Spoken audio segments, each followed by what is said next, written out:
Formula One isn't just the fastest sport on Earth. It's also one of the richest sport. From tiny European races after World War II to a global business worth billions, F1 has transformed in ways most fans never see. How did a handful of cars on dusty tracks turn into a multi-billion-dollar empire? We'll break down the history, the deals, and the money machine behind Formula One, and why every race you watch is bigger than just speed. In the years following World War II, Formula One emerged from a Europe eager for normalcy, innovation, and speed. Racing already existed, but it was fragmented, run by local organizers with little coordination. In 1950, the FIA officially launched the Formula One World Championship, not as a business venture, but as a way to standardize elite motorsport. During this early era, Formula One was driven by passion rather than profit. Teams were often small, family-run operations or extensions of car manufacturers experimenting with engineering. Drivers were paid modestly, safety standards were minimal, and races were held primarily in Europe for niche audiences who attended in person. There was no central commercial structure. Each race promoter negotiated independently. Prize money was inconsistent, and television coverage was rare. Teams relied heavily on personal wealth, manufacturer backing, or informal sponsors. Winning races brought prestige, not guaranteed financial security. At its core, early Formula One was a sport first and foremost. There were no billion-dollar media deals, no global branding strategy, and no long-term financial planning. Yet, this uncommercialized foundation created the authenticity and legacy that would later make Formula One valuable and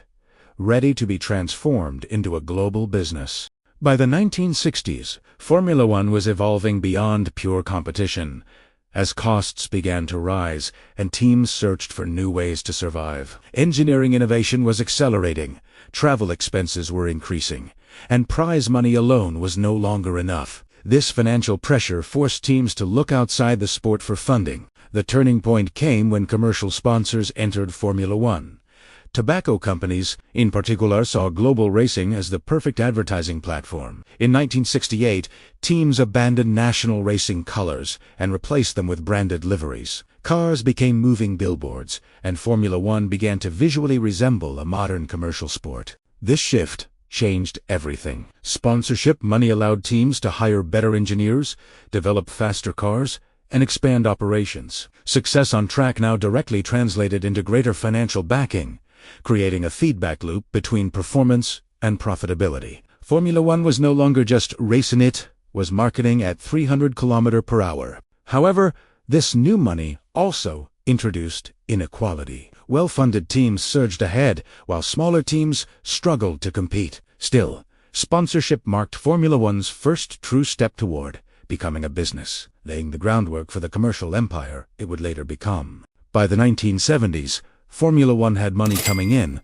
but it lacked structure. Teams, race organizers, and broadcasters all negotiated separately, creating chaos and instability. Into this fragmented system stepped Bernie Ecclestone, used car salesman who owned the Brabham team and understood that control, not racing, was the real source of power. Ecclestone united the teams under the Formula One Constructors Association and negotiated television rights on their behalf. For the first time, Formula One was sold as a single global product rather than a collection of individual races. Broadcasters now paid centralized fees, and revenue became predictable.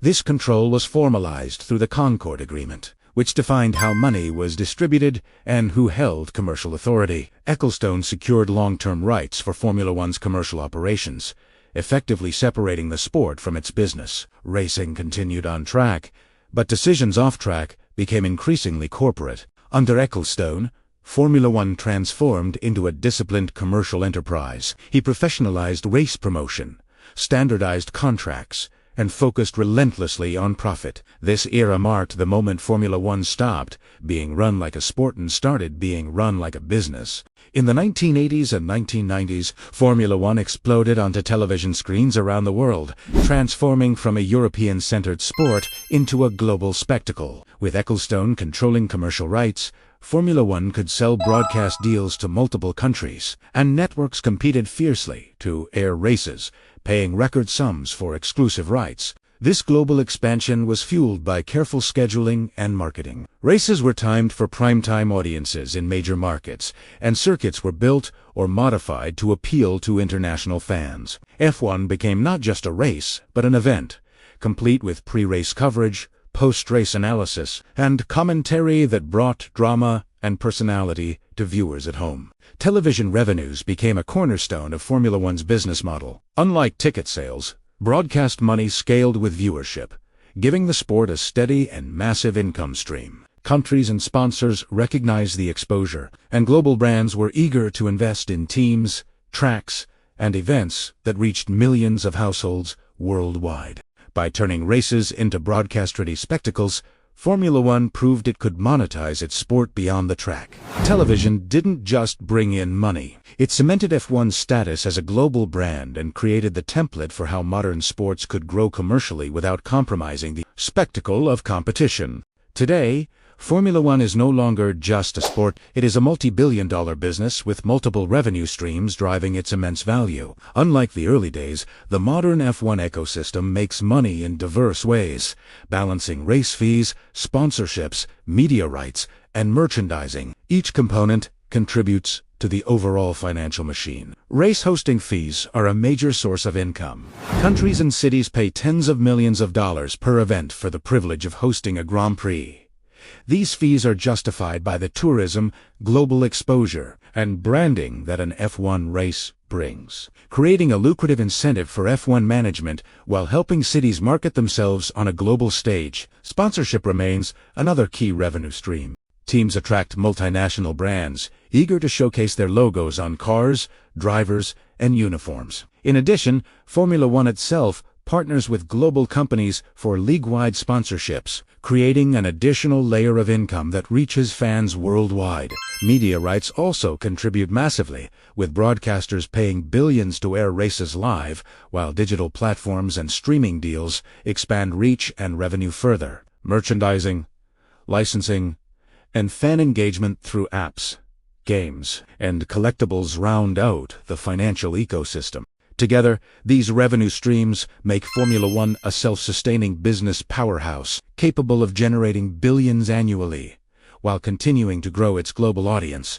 In 2017, Liberty Media purchased Formula One, ushering in a new era focused on modernizing the sport and expanding its global digital footprint. Unlike previous owners, Liberty recognized that the future of F1 lay in reaching younger audiences through streaming, social media, and interactive content, rather than relying solely on traditional television. One of their biggest moves was leveraging digital platforms to increase fan engagement. F1 TV, social media campaigns, and partnerships with content creators turned races into year-round entertainment. Liberty also invested in storytelling, highlighting driver rivalries, team dynamics, and behind-the-scenes access, making the sport more relatable and appealing to fans who might never attend a Grand Prix in person. Under Liberty, Formula One also expanded into new markets, including countries in Asia and the Middle East, while enhancing existing events with entertainment and lifestyle experiences. This strategy increased ticket sales,